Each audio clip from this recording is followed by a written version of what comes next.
from Houston also. I wanted to find out, I've noticed that TV reception is very choppy. I just want to know what type of, how is the communication done for the ship? Is it all satellite? Is it radio? Are there other ways that you get communications? It's all satellite. It's all satellite. That's the telecommunications, the TV. We do have some local productions. Ken, you can fill in some details. I mean, we have videos that we're showing that are actually running from the ship. But when you're watching CNN or Fox or ESPN, that's all coming through the satellites. And if you use your phone in your stateroom, that's also going over the satellites. The programming also for us of the TV channels is very complex. Apart from the technical requirements of satellites, we also, although we are living from Fort Lauderdale and we are in certain parts of course, we are considered in terms of copyright under international regulations. So the TV channels and the programs that we have accessible are under the legislation of international channels, and that's very complex, and it only allows us to display very specific channels around.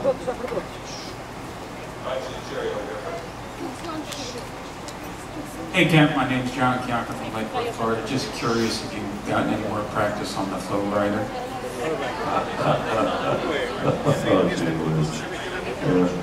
No, my wife prohibits me from getting back on that. Didn't you actually hurt your shoulder on the I hurt myself actually. That one fall that's actually been captured there. But I'm okay. But I'm not. From that TV commercial, the time that they filmed you on the flow rider, that I don't know if some of you have seen it here on board. It was from when he was on the Freedom. That fall. Don't watch it. Don't need to watch it. Okay, I guess I gotta tell the broadcast to pull it off the TV there. Oh, all right, but as long as you're fine now, that's. I was pretty good on the boogie board. I was just standing up that didn't work out, but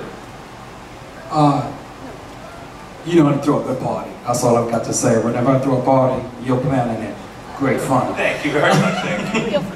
Captain, I'm a maintenance kind of geek, so wondering, you have great power, great engine.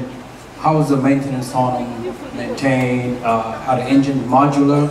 And then two, like any good husband, my wife asked me to ask you, is there a West Coast line? Because I'm from Trinidad originally, but we are living in Oregon and flying back and forth.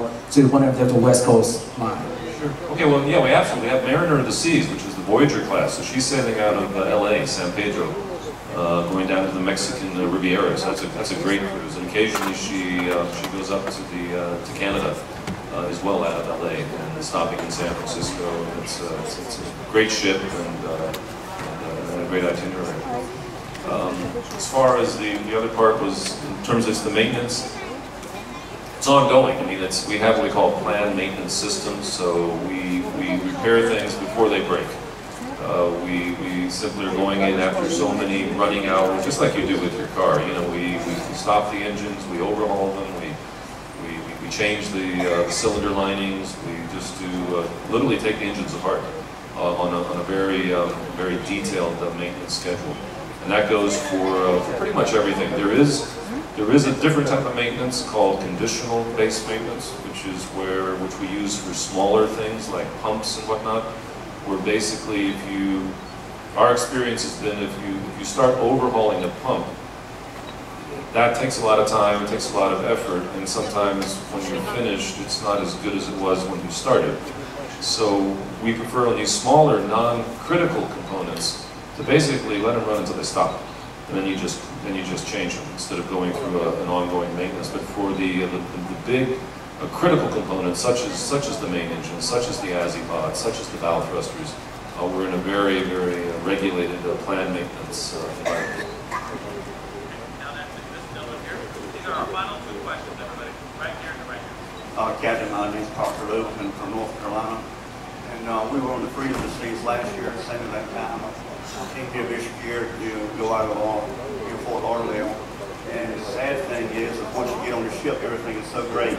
But that last 10 minutes before you get into your custody, going through the customs, before customs, the taxi cab drivers, the people screaming at you to move your car, move your car. You know, especially for our international guests, it just sucks the life out of you when you're trying to get on the boat, and then once you leave the ship, you know, it's just a shame. Port Everglades, Well, primarily? we come out of North Carolina, then we were, out of port, trying to get on the ship, trying to get out of the taxi.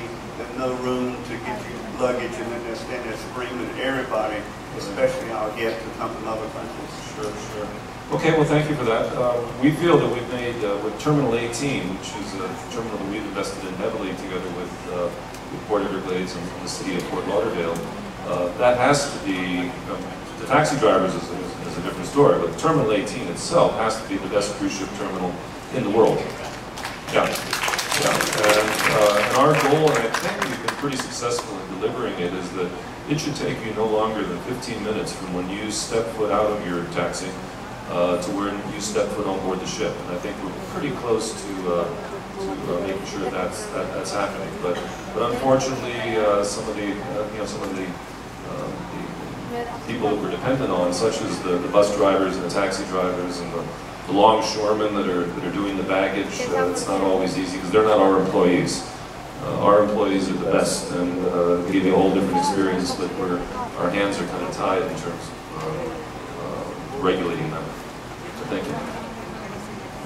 Now, to end your discussion on kind of a lighthearted note, one comment is we don't like the golf balls on the picture. Nor do I.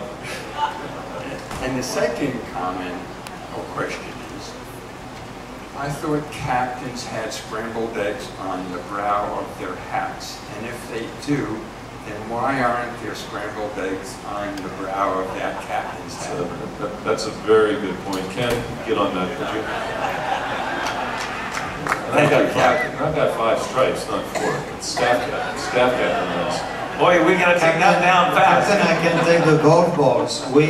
You will be happy to know, sir, that we have done during this ship had 2 sea trials. We had the sea trials in end of February, and we had a second sea trial in June for this vessel. And during the June sea trial, I had the pleasure with a handful of my colleagues, actually Ken was there, and we brought a whole set of different golf balls that we brought upstairs, and at that time there was no golf course, there was just still somewhat bare steel.